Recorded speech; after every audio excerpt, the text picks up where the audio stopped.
Hello, this is Michael Willems again, the Speedlighter, www.speedlighter.ca, with another quick tip. Today, a tip about Lightroom and white balance. Last night I photographed an event with Penn Jillette. That's Penn Jillette on the right and me on the left. I actually had my own photo taken, which is very rare. And this brings me to white balance.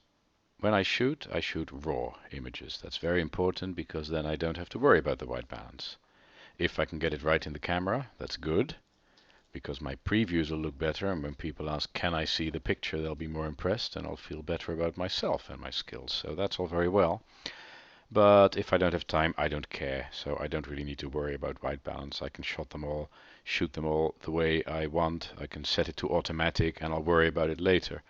So my images tend to, for example, be a little bit warm. Let's see.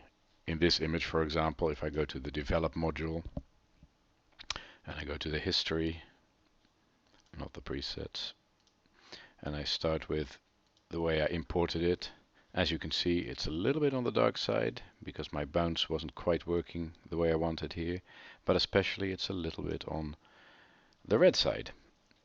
Now there's various ways to handle that. One, of course, is to just say, let's set white balance to auto. Now notice here you have the same kind of white balance options you have in your camera. If you shoot JPEG, you don't have those.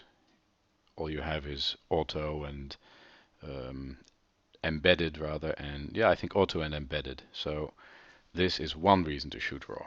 So if I set to auto, usually that'll do the trick, but in this case it doesn't because the overall image is a little bit red. What white balance auto does in this case, it tries to balance for the background, for the room, the ceiling, the overall.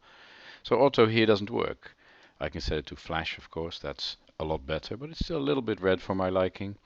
Well, one thing I can do is I can pick up this dropper and click on something white or gray. Now, not blown out white like this. If you look on the top left, you'll see that doesn't work at all.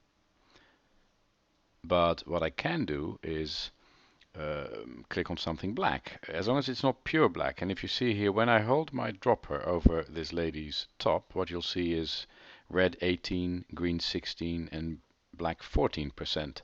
So it actually tells me it's not 0%. If any of them read 0, forget it. But if I click on this, I get a fairly realistic white balance. Now, I say fairly realistic, it's good for that particular area. I have to be sure that I click on the right area. If I click on a shirt, that doesn't work at all because it's not a white shirt. If I click on Mr. Gillette's coat, that probably works quite well. That works to my liking. Now what I usually do is, I like, by the way, the red background, the warm background. If I didn't, I'd put a gel on my flash and then I could white balance for tungsten. But I white balance here for the people. I'm happy with this, a little crop, and I'm done. Let me show you another example. If I just look at a few images quickly to see, maybe this image here, let's see what that does. If I look at these, I shot these a little bit warmer as well. These were shot without flash. So if I go back to any of these, the original white balance here, let's pick one that looks good. A lot of negative space here. If I look at the original white balance, if I go to the history, import, now as you see, there's a couple of things here. First of all, it's too red, it's too warm. Here this doesn't look good, and I've got a little bit of the background, the backdrop in there, so I'll start by cropping off the backdrop. Maybe I can do that by rotating a little bit like this.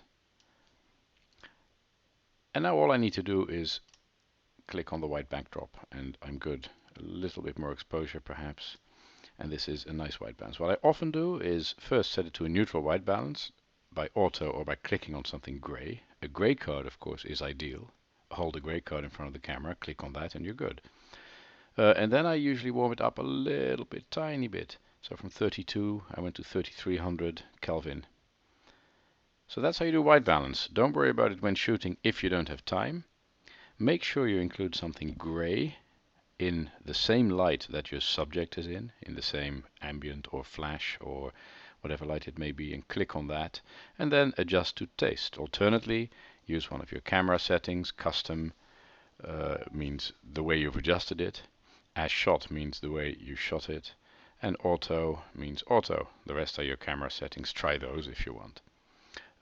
Finally, of course, once you've set one, you set all the others. So for example, if I were to say, gee, I want it like this, which I don't know why I would want, but if I did, then to make the 3 images to the left of that the same, all I need to do is mark them all after I first clicked on the source, and then I say synchronize, and I check only white balance. And now you'll see that all 3 of those images take on that horrible yellow look.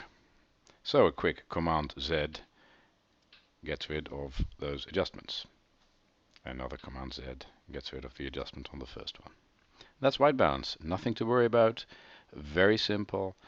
Get it right for one picture in a particular light setting, like a particular room, and the rest just synchronizes with one click.